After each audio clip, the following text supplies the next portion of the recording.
Okay, we're about to start off here. Welcome, everyone. Happy Peer Review Week. Welcome to our Bentham event today. Hope everyone's doing wonderfully well. Tonight's event should be an interesting one. Let us know in the chat where you're joining us from in the world today. Let us know what kind of research you're doing. We'd love to hear from you. We love meeting researchers from all around the world. And speaking of researchers, from the other side of the world, from me at least, Dr. Gareth Dyke. Gareth, how are things today? Good. Yeah, everything's great. I'm really enjoying peer review week so far, and I hope that all of our participants, all of our guests are also enjoying the week in which we spend almost all of our time talking about peer review. How are you doing, Scott? You doing well? Doing great. Yeah, and I see there's lots of exciting activity for peer review this week. I saw your busy posting and speaking calendar, and tonight we get a chance to do an event on behalf of our friends and colleagues at Bentham Science, and it's a great match doing an event for Bentham Science on behalf of Bentham Science during peer review week, because as we know, Bentham Science has one of the most robust peer review systems of any publisher. And so it's a great match for this topic. And tonight, Gareth, it's an important event for researchers and a bit of an event for experienced researchers, mid-career researchers. So if you are joining us today and you are an early career researcher and you have not had a chance or an invitation to become a peer reviewer yet, no worries. This event is also for you because this event will talk about the importance of communication between authors and peer reviewers. So no matter where you are in your career, where in the world you're joining us from, this event is for you. Gareth, we've got people joining us from everywhere, seems like. Egypt, Ethiopia, Serbia, India, Nepal so far. Fantastic. Really good. Yeah. Let us know where you're from. Absolutely. I'm in Budapest. Where are you, Scott? I'm in Tokyo, Japan. It's very some steamy late summer day here today. Fantastic, fantastic. And we have special gifts, special um, rewards if you're joining us as a librarian, right, Scott? We've got the QR code here. If you're a librarian or library sciences manager, you can get a free trial of Bentham's high quality journals for your institution. There's a free, completely no obligation 3-month trial. You can experience Bentham's high quality journals for yourself, including impact factor journals and so on. You can click on the QR code and the Bentham team will get in touch with you and will help you to get set up with your free trial. And then your institution and your researchers can enjoy Bentham's journals completely for free for 3 months. So check the QR code. Really, really, really worth doing. I can see India, Burundi, Sudan, Iraq, um, UAE. Fantastic. Great to see so many people from all over the place joining us for our event today. Yeah, so if you see this QR code and you're a librarian, or perhaps you know a librarian, are you friends with a librarian? Maybe send it to them. They can scan it. As Scott mentioned, your institution can get access to all of the fantastic Bentham content for up to 3 months free of charge. And this is our hamster wheel, isn't it, Scott? This is the never-ending cycle of research that all of our guests, all of our researchers often find themselves at one point upon. Indeed. And I noticed the hamster is not inside the wheel today. Must be on holiday, taking a break. He gets a little tired spinning that hamster wheel around. But indeed, in this publishing cycle, today we're going to be talking about peer review, which of course touches other areas of the cycle as well, including peer review and publication, as well as submissions. And again, if you are an author, and you're not quite at the stage where you'll be doing peer review, again, this event is for you because it's important to know the kinds of communications you can expect to have between authors and editors and peer reviewers.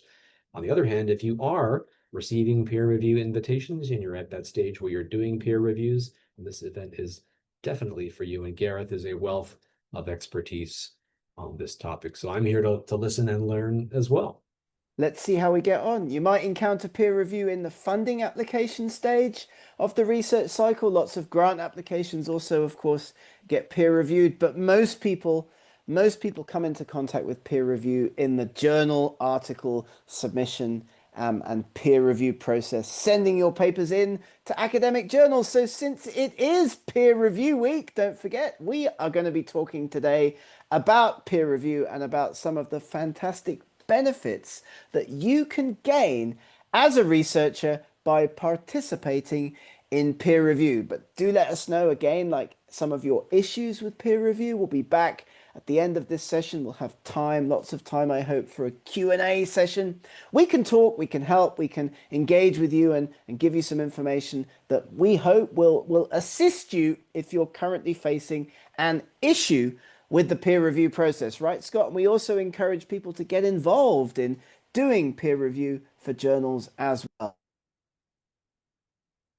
Absolutely. And as Gareth mentioned earlier, we're going to go through some of the skills that you can attain from becoming a peer reviewer, some transferable skills. And if you've heard that phrase before, transferable skills means, of course, something that you learn in one area you can apply to another area of your professional or even your personal life. And some of Gareth's tips tonight I think will be very useful for you. You'll see that there are a tremendous number of skills that you can learn from becoming a peer reviewer that you can then apply to other areas of your career and even your personal life. So I'm looking forward to this event, Gareth, and I'm looking forward to listening and learning. So over to you, sir.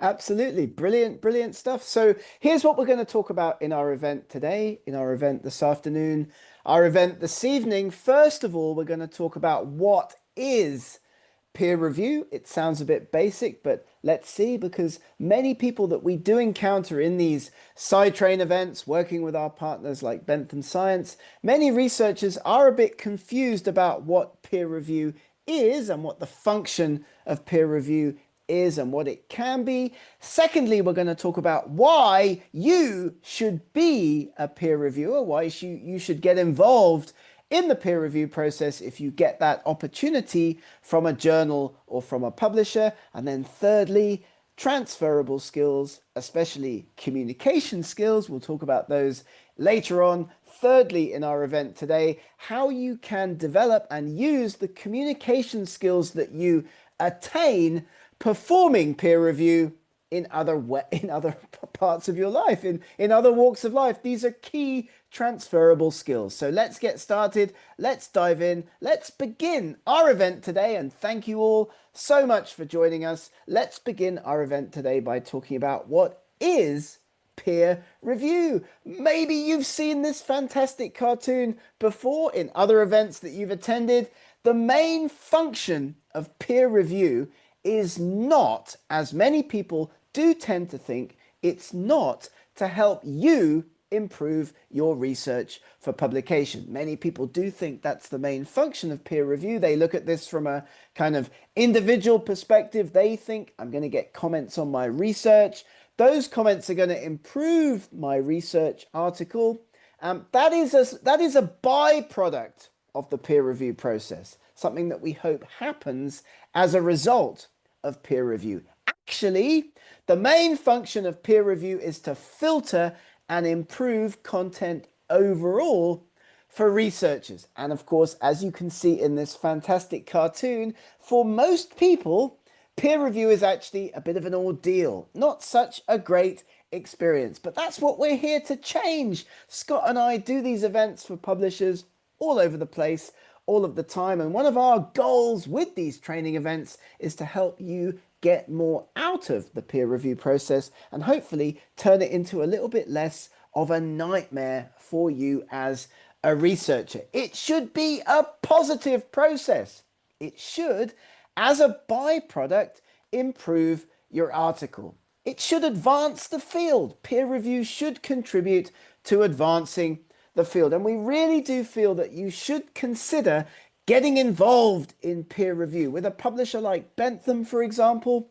Write to editors working on journals in your subject area. Offer your services as a peer reviewer. You'll gain extremely valuable experience. It will help you to not only improve your writing and communication skills, but you'll gain a number of other key transferable skills we'll see a little bit later on in the process. This is the process that we trust to improve the quality of academic papers submitted for publication in scholarly journals. And as you're probably aware, maybe you've encountered in your own career so far, there are a number of common kinds of peer review that different journals, different publishers do tend to use. The most common kind is single blind peer review, where the reviewer remains anonymous to you, the author, but they know who you are, and the editor sitting in the middle knows who everybody is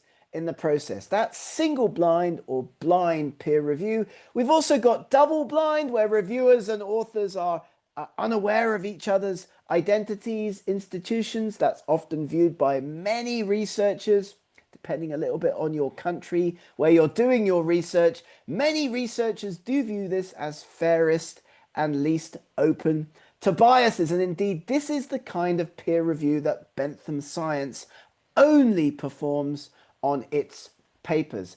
In addition, there's open peer review, a little bit less common, often quite popular with researchers, but everybody knows who everybody else is, everything's open, everything's transparent. And fourthly, what's called transferable peer review, where let's imagine you get some comments on a paper you've submitted to a journal, the paper doesn't get accepted, but the comments are largely positive.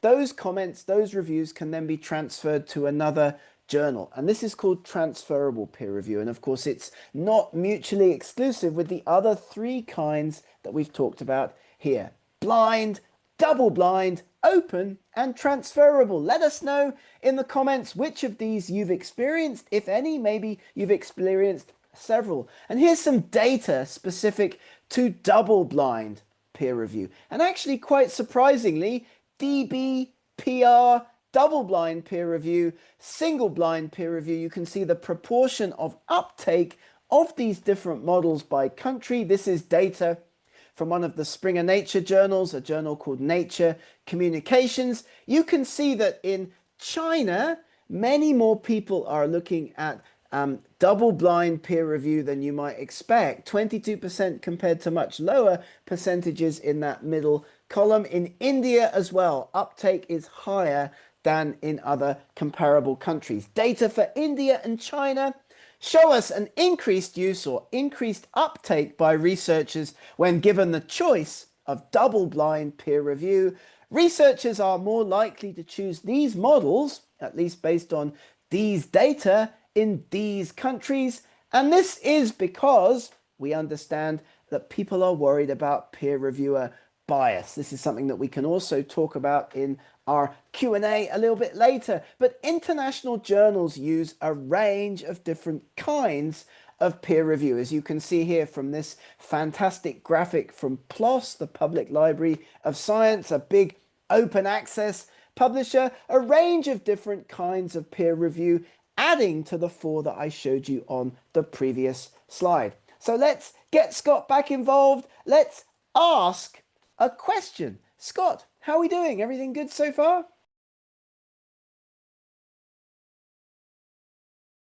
Let me Scott, unmute. We already have some great questions and comments from our guests today. Thanks, everyone. By the way, Gareth will be taking your questions today, so feel free to type your questions in the Q&A box, or if you cannot access that from where you are, you can always type them in the chat. We'll get to as many questions as we can. For now, let's see which types of peer review you might have experienced. For example, blind, signed, collaborative, portable, published, post-publication, transferable peer review, or perhaps some other type of peer review that we haven't mentioned today.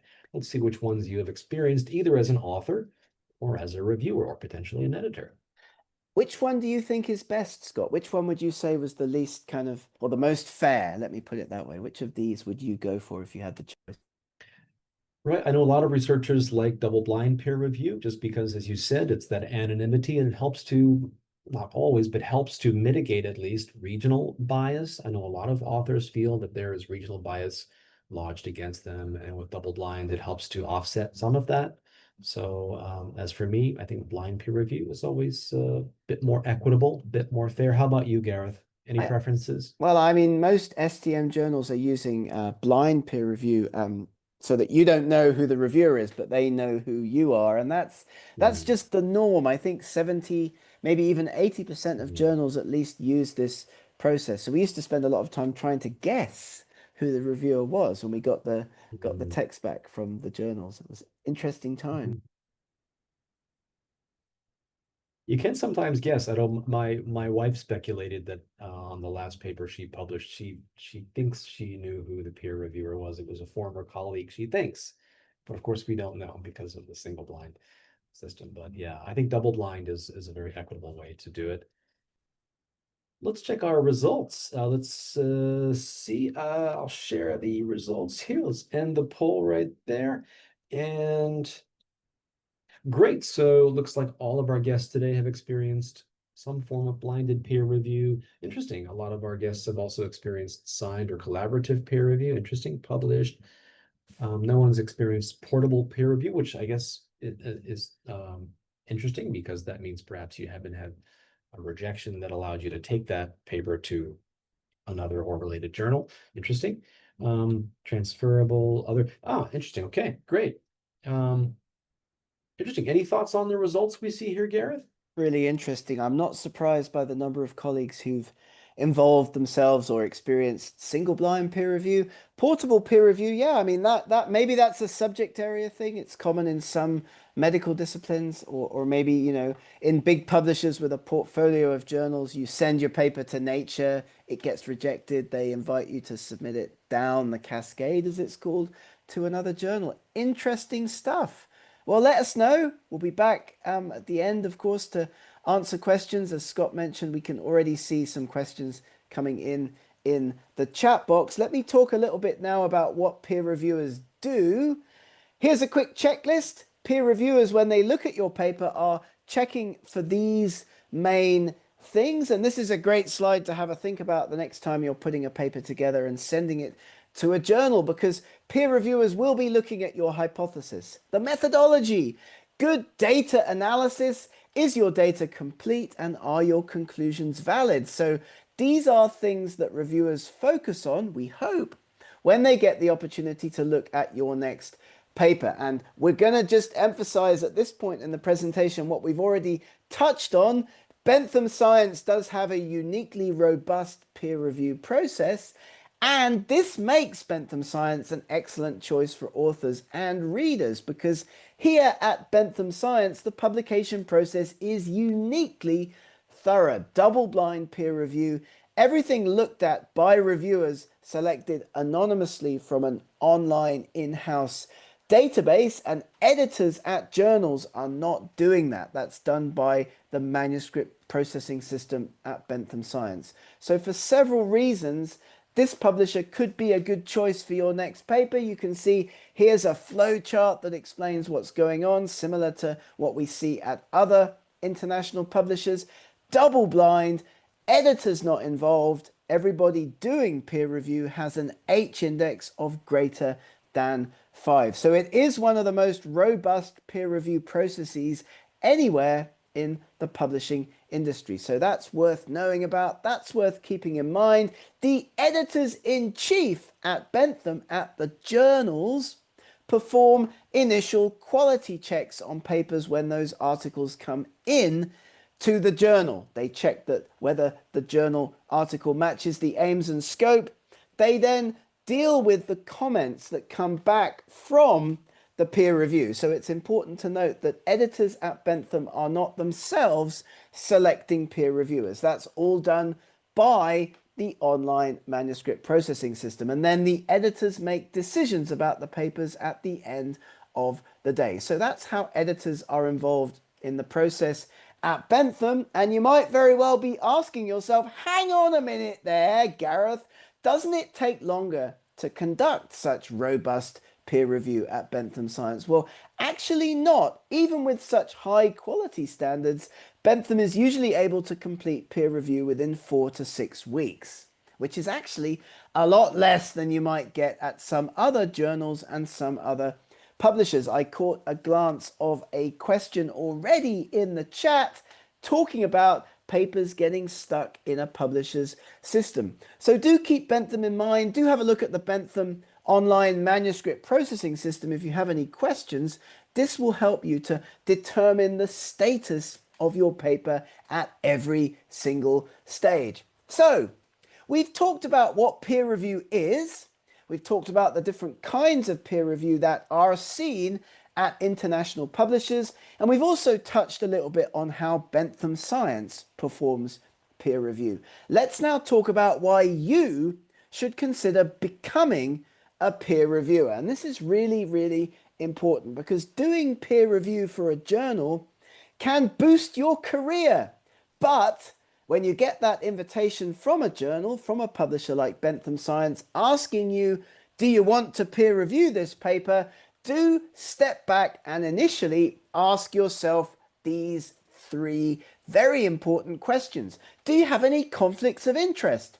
Do you know the authors? Have you worked with them recently? If the answer to these questions is yes, then get in touch with the editor and disclose that. It may not prohibit you from performing the peer review, but you do need to share this information with the editor. Secondly, is this your field? Do you really have the expertise? And thirdly, and perhaps most importantly of all, do you have the time? Really, we're going to talk about time management skills a little bit later on in this presentation, but these are three questions to ask yourself before you accept to do a peer review. And once you've decided that you're going to take this on, that you're going to do peer review, that you're going to do this and go through this process, you have two key responsibilities: to be fair and balanced and to assess the suitability of this paper for publication in that particular journal. So you've got to be responsible, you've got to be thorough, and you've got to be positive. And I think that all of us here in this event today will appreciate that often positivity in peer review is something that we don't experience, at least as researchers. So let's have another look at this quick poll. Scott's going to bounce back in just a moment. We're going to do this about how you could improve your skills for peer review. Scott, how's it going? Going great. Let's try another quick poll here. And I'd like to hear what our guests think about certain skills they might want to improve, either professionally or personally. Let's launch that poll. For example, would you be interested in improving your time management skills? If so, tick that box. How about your professional communication, your critical reading and critical thinking, your interpersonal skills or emotional intelligence skills, or maybe there's another skill that you're interested in developing professionally. If you're not shy, feel free to share that in the chat. We'd love to hear from you. Really, really important. Yeah. And I know that many people who work with me would argue that I need to improve all of these, but in particular, time management, very, very important. And we'll talk about that in the third part of our event today. Really key part of peer review. I would say you're strong in all of these areas, Dr. Dyke, but I'm biased perhaps. Let's see what our guests think, which skills they would like to improve professionally or transferably into your personal life as well. And maybe you've not thought about peer review in this way before. And that's one of the goals of this event. One of the benefits that we'd like you to get out of this event with us today, thinking about peer review perhaps a little bit differently to the way that you may have done in the past. Okay, let's end the poll there and see what our guests said. So interesting. Okay, so about half of our guests said they'd like to work on their time management. More than half said professional communication. That's a great choice as well. Critical reading and thinking, excellent. Fantastic skill, of course, for researchers and reviewers. Interpersonal skills and emotional intelligence, that's also a very important one.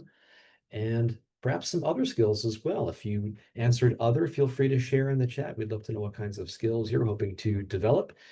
Interesting. Let me share those results now. Great. Thanks everyone for your answers. Interesting to know what skills you're looking to work on.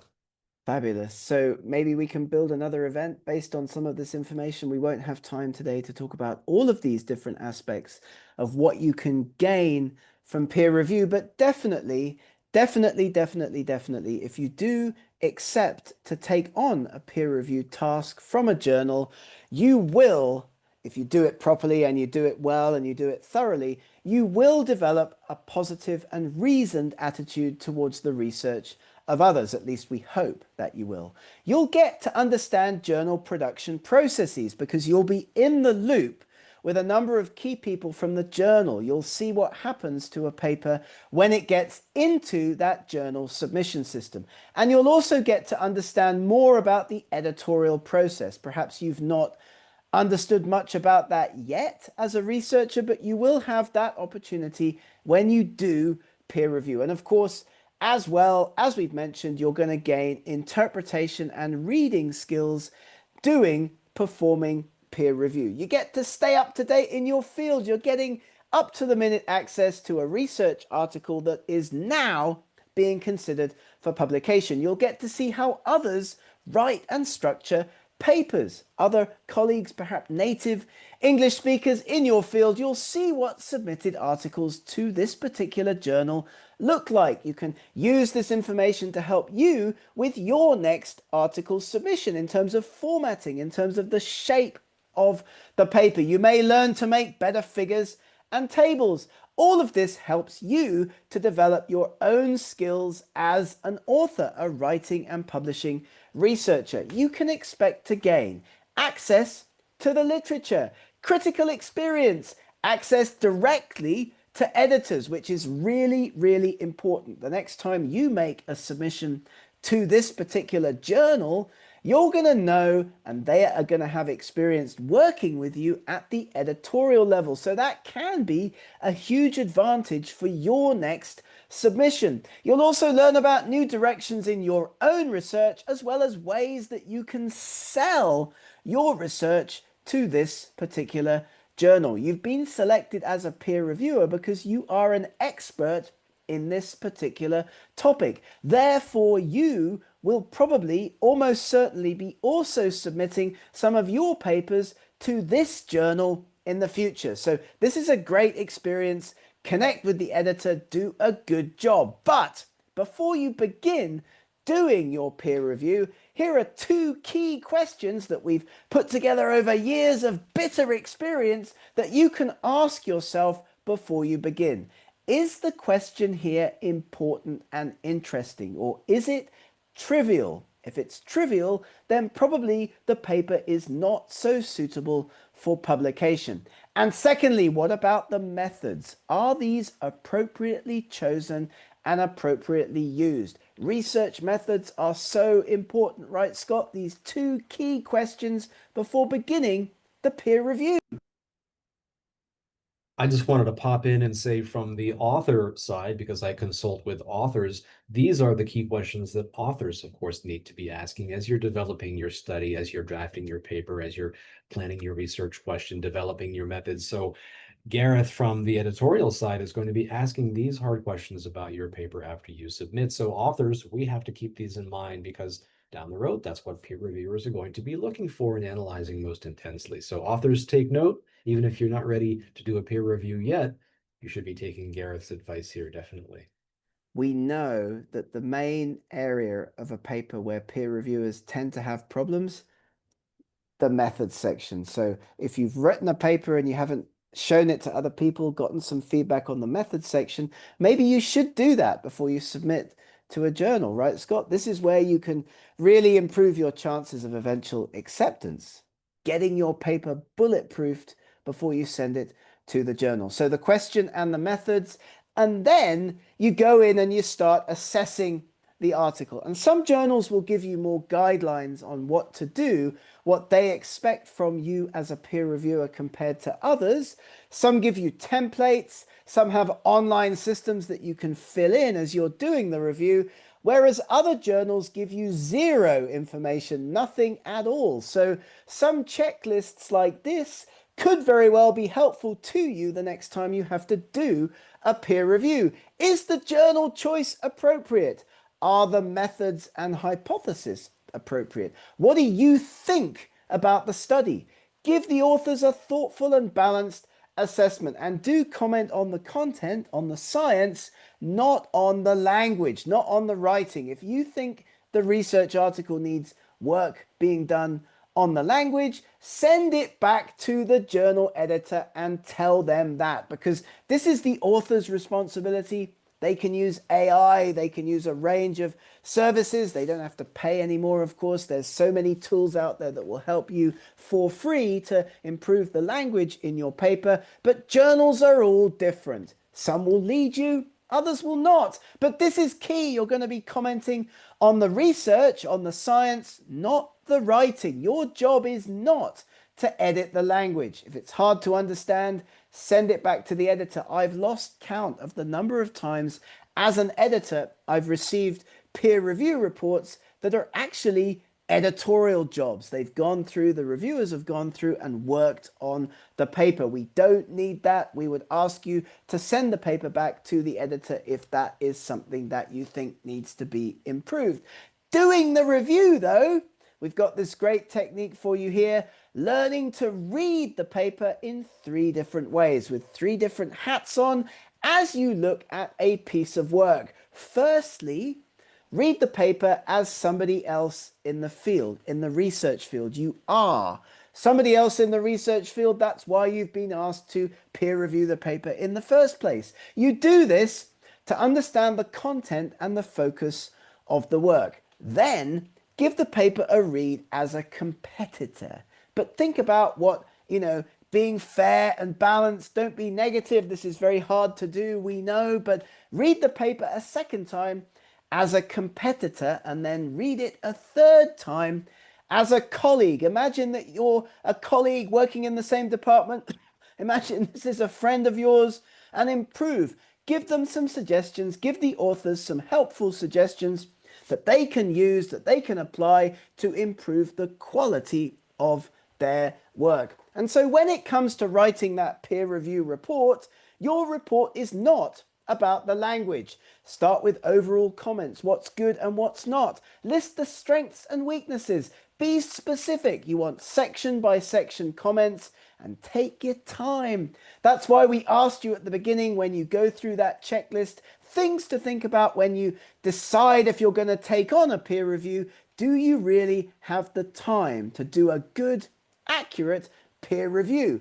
And what happens if sometimes as a reviewer you have to reject a paper? It happens quite often, unfortunately. Follow the journal guidelines to answer these questions. Why do you think the work is not good enough? How can it be improved for submission to another journal?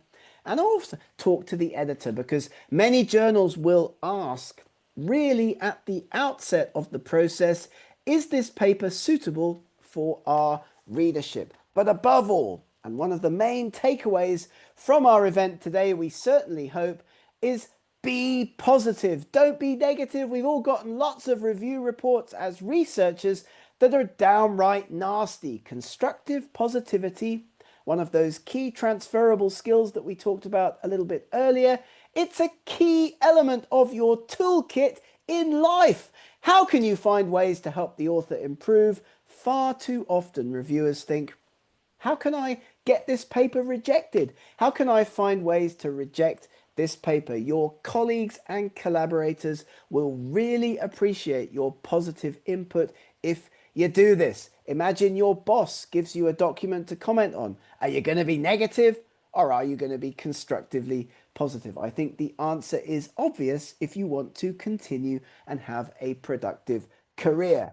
Finally, then, after having talked firstly about what peer review is, we've then talked about why you should consider becoming a peer reviewer. Now we're going to talk a little bit about some of those fantastic communication skills in peer review that you can gain both as a reviewer and as an author. And don't forget, you will be talking to lots of different kinds of editors. We use this word in English to refer to a range of different people in the process around the journal: managing editors, language editors, academic editors. Who are you talking to is one initial thing to have in mind when communicating with journals, because how you do this will be different. But you are making a submission, or you are handling a submission. The first stage of this process is what we call editorial triage. The criteria considered by desk editors at journals Does this paper fit with the journal scope? Does this article have a clear message? Is it original? Is it important? Is it true? And is it relevant to our readers? You have to sell yourself as a researcher to get your research through this initial triage phase. And of course, this is important because lots of higher impact factor journals do have high rejection rates. And so communicating is very important. And how you do this is key. Hi, where's my paper? I've waited 2 months and I'm looking forward to an immediate reply is not a positive and constructive way of communicating with a journal editorial office. Dear editor, I'm writing to ask if I can do something to help speed up my recent submission to your journal. Can I make some suggestions for additional peer reviewers? Is a good, positive kind of email to write. It will help you with your relationship to the editor. And that's what you want as a researcher, a good working, positive relationship with a journal and with an editor. The comments that you get back will indicate your chances of acceptance. Keep this in mind as well. This is a great trick to have in your toolkit because if you get wording from a journal that indicates minor or small amounts of changes, then probably the paper will not be going back again to the peer reviewers. The decision will be made by the editor on his or her own. However, if your report from the journal, and remember these are automated reports, they're not actually being physically written by the editor, if you get major or comprehensive changes indicated, then probably your paper will be going back again to the same peer reviewers, or at least they're going to get the chance to look at the paper again. So keep that in mind in how you respond. Be comprehensive, show your editor you take the process seriously, have all the materials ready for submission, and persevere. Because again, how you communicate with a journal at this stage of the process, very, very important. Good examples here, bad examples too. And these are real examples from our experience editing and dealing with journals. Be polite. Thank you for your valuable comments. This valuable insight is much appreciated rather than negative. I don't think the reviewers understand my point. We simply don't have the data. Give that positivity back to the peer reviewers and to the editor. We would like to thank the 2 peer reviewers who worked on our paper for their considerable efforts and for the time they devoted to our work. We have made almost all the changes requested and we enclose a revised manuscript with our changes in red so it's easy for the editor to see. Our responses in comments are summarized here and interleaved in red. You do it stage by stage, comment by comment when responding to peer review comments, and do all of the comments. Be polite. Thank you for this helpful comment. Thank you for this editorial comment. We have corrected our paper throughout. Thank you for this insightful and accurate comment. If I'm the reviewer and I'm reading that, the paper's come back to me after major or moderate revisions, and I read this and I think, wow, yes, I am an insightful reviewer. I did make an accurate comment. It puts people in a good mood about your paper. And Scott and I have loads of templates for these kinds of emails. We'll certainly be giving you access to our standard response to reviewers template at the end of our event today. So stay tuned. It will come to you at the end of the event 24 hours later, along with a recording and a certificate from this webinar today. What about if your paper's taking too much time? Well, we've got a template for that as well. A letter draft that you can send to a journal asking politely for information about your paper in a constructive and positive way. So stay tuned for that one as well. Rejection happens. Unfortunately, everybody gets rejected. I reckon that probably academics get rejected more often than almost any other kind of person in any other kind of line of work, maybe apart from sales. It happens if you genuinely think that your research is important, well done, well written, and deserves to reach the journal's audience, then do consider writing an appeal letter to the editor. If you feel you've been unfairly treated, or indeed the reviewers did not understand some aspects of, let's say, your methods or the way that you conducted or collected data, write an appeal letter to the editor, because at the end of the day, if the paper's been rejected, what's the worst that can happen? It's already been rejected. It may just stay rejected. So do reach out, do ask the editor if there's any way that they can reconsider your paper based on a more detailed explanation of a particular point. I've got several examples from my own career that papers here that would never have been published in these journals if I hadn't gone back to the editor and asked for a second opinion. They didn't understand the methods, or there was an issue with the commentary, the politeness of the review reports, for example. Write to the editor, make an appeal if you feel you've been unfairly treated. This indeed, as we'll talk about in a moment in our upcoming Q&A, is one of the keys to success as an international researcher. And don't do this. Hello, and thank you for reviewing my manuscript during your busy schedule. I've made some minor modifications and I've added 2 more authors who also contributed to my paper. This is very, very naughty. It happens all the time in academic publishing.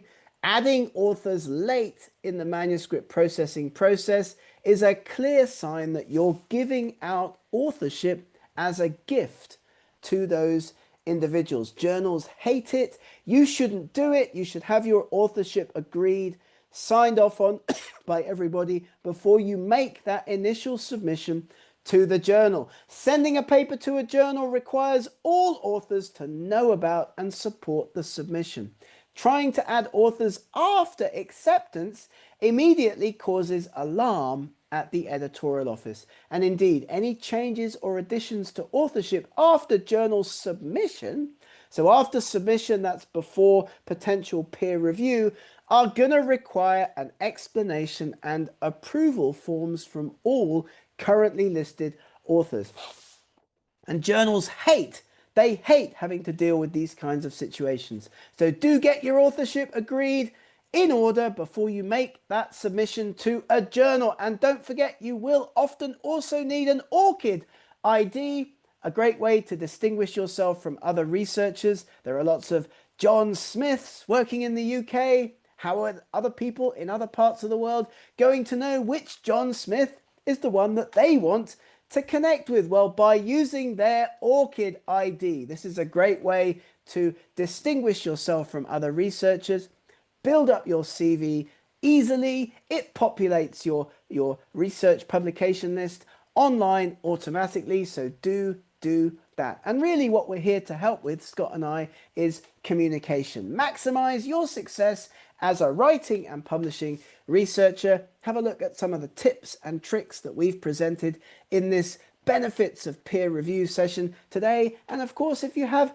any questions, we're always here to help. Right, Scott? Always here. Absolutely. Reach out to us. You'll be getting an email 24 hours after the event with a full recording of Dr. Dyke's talk today, and also a full transcript of the event, and also the full chat will also be there as well. You can review that if there's any comments you wanted to review. And thanks again to everyone for joining us today. We do have time for Q&A, I think. So if you have any questions for Gareth, feel free to post them in the chat. I noticed already we had one guest today who is experiencing a very slow review process, several revision stages. So I think our advice would be just to, as you said, Gareth, to communicate. You can perhaps use the template. We're going to send that out to you with tomorrow's email, our template for responding to peer review. So again, tonight's event is for both authors and reviewers. That communication process has to be smooth. Journals have to communicate with authors and vice versa. So if you're having a slow peer review experience and you're an author, then feel free to reach out to the journal and communicate. Gareth, editors appreciate good communication from authors, don't they? Absolutely, absolutely. And many people think that they can't communicate with editors. Many researchers, indeed many peer reviewers, kind of view the journal editorial office as this kind of far away ivory tower type place. They feel nervous about communicating with editors directly. You should never feel that way. Editors will really love to hear from you if you'd like to get involved, let's say, in the peer review at your favorite journal. Write to the editor, offer your services, because there's no better way of gaining that initial peer review experience, learning about what great papers look like, understanding how you can put together the structure of a fantastic research article. We've talked about three elements in our webinar today, right, Scott? Like these are the three key areas that we'd like people to remember after this event today. Yeah, definitely. And I think a lot of the skills that you covered today, they broadly fall into the so-called hard skills, for example, understanding the mechanisms of a journal and how that works and so on. But then also the poll that we had earlier was more aligned with the kinds of soft skills or transferable skills, things like time management and positive communication and having emotional intelligence. And I think your template that you just showed earlier, with the reaching out to the journal and asking about the status of your paper is a great example of an emotionally intelligent paper. We know that you're impatient and you want to get published as soon as possible, but if you can reach out to the journal editor in a very respectful and polite way, that shows an emotional intelligence that they appreciate, that you, editors, really appreciate it. It keeps the wheels moving smoothly. So good positive communication is, we call it a soft skill, but it really is an essential skill, isn't it? Absolutely, absolutely. And imagine I mean, nobody likes to get a rude email. Like nobody likes to get an aggressive email or an aggressive or sharp communication. And that's especially the case if you're talking to somebody, an editor, a peer reviewer, who really has, at this particular time, quite a lot of, control over the next steps, like let's say with your research paper. So it makes sense to do everything that you can to try to keep that person, you know, in a good mood and happy with you. So let's communicate positively. And I think that's a really great next step. We've talked today about what peer review is, why you should consider becoming a peer reviewer, and then those communication skills as well. And I want to just skip to this slide, Scott, because we do have a quick question about accessing Bentham journal trials. Yes, thanks for your question, Akil. I think it is. How many journals does their institution get with the free trial? That's a great question. So it should be the complete collection. So if the drop down isn't showing you that, if the drop down is only showing you a single journal, that might be an issue then either with the interface on the website or your browser. Let's forward your question to the Bentham team and we'll get an answer for you, Akil. I'm sorry for the inconvenience. So we'll make sure that you get hooked up with the proper full trial. I'll forward your inquiry to the Bentham team here, and we'll get you Absolutely. hooked up. Yeah, So thanks for your question. As Scott mentioned, this is supposed to be access for a full 3-month trial to all of the Bentham Science content. So do leave that one with us, and thank you very much for flagging it. I think it's really a great opportunity, and you don't have to do anything after the end of the trial. You can just, just see how you feel about access to all of that content. We also talked quite a lot about Bentham's peer review process. So do have a listen back to that section of this event today if you're considering which journal to use for your next submission. Bentham Science might be a great choice. That's right. I think Bentham is confident enough in the quality of their journals that they're able to offer this trial to institutions. You can sample the full collection and make your own decision about how useful it will be for your library and your researchers. So thanks, Akil, for your question. We'll get an answer for you from the Bentham team. So thanks for your question.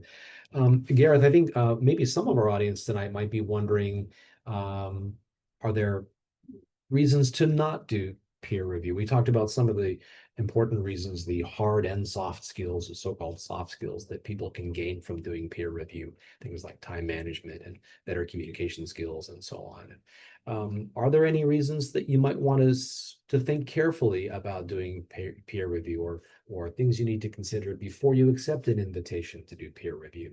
Absolutely. I mean, yeah, we often get these requests as academics. Like I get two kinds of emails Would you like to submit a paper to our journal? And would you be prepared to act as a peer reviewer for this paper that we're considering for publication in our journal? And in both those situations, your first stop is going to be to consider who's sending you the email. I mean, is this really a publisher that you want to build a relationship with? In the case of Bentham Science, of course, like if it's an email from Bentham Science, you're going to be thinking, great, like this gives me the opportunity to build a relationship with the editor at a journal where I could be potentially sending my research in the future. But as Scott mentioned, you do need to think about, do you have the time? Is this really something that you are able to spend a good deal of your time on? Many research institutions, many universities don't really provide much in the way of accreditation or, you know, recognition for peer review. So you may not, end up spending lots of time, but you may not get much back for that from within your institution. So that's a key consideration as well. You may wish to have a look at some sites out there like Publons, like reviewer credits that can help you to gain recognition, badging for the work that you do as a reviewer. So those are good suggestions as well. You need time. You need to make sure this is your research field and you are going to gain something from the process. So check the journal, check the publisher at the outset. And of course, we can help you if you have any questions. Do get in touch at any time.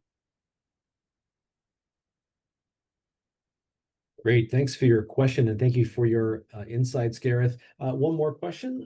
This is a great one, I think, for any guests joining us tonight who have not yet done peer review. I can see a lot of our guests already have a great deal of experience with peer review. But for those of you who are considering becoming a peer reviewer, Gareth, how would you advise someone who's interested in becoming a peer reviewer, for example, for a Bentham journal? How would you advise them to get started?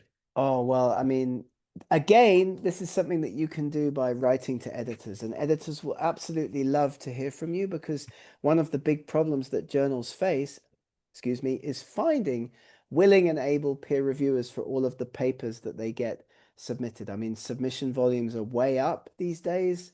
And so do get in touch with editors and reach out and ask them if you could do peer.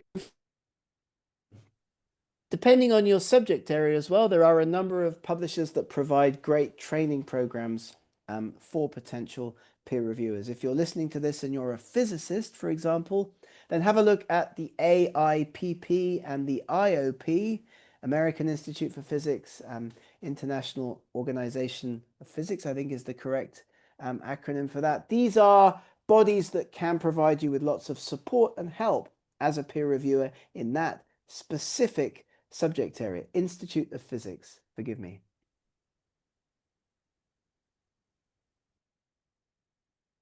Okay, great. Sounds like communication is key no matter what you're aiming to do, whether you're aiming to become a peer reviewer, whether you're conducting a peer review, if you're an author submitting for peer review, then communication, I think, is our top theme for tonight. And thank you so much, Gareth, for sharing your insights as always. I always learn so much from doing these events from you, as I always say. And thanks very much to our guests for joining us today. We really appreciate you taking the time out of your busy Thursday to join this event. We hope it was useful for you. If we were not able to get to your question, or if you have any questions about becoming a peer reviewer, or if you have questions about Bentham Science and Bentham journals, if you're an author submitting and preparing to be peer reviewed by a Bentham journal, reach out to us. Reach out to the Bentham team. We'll share with you our email address at the end of the event. And there's an email coming out tomorrow so that you can reply to that. And if you have any questions, and we'll also send you the full video from tonight's talk. If you missed anything from Gareth's presentation, you can just review it tomorrow. There's a full transcript there. And we're also going to share with you Gareth's templates for responding to peer review. So thanks to everyone for joining today.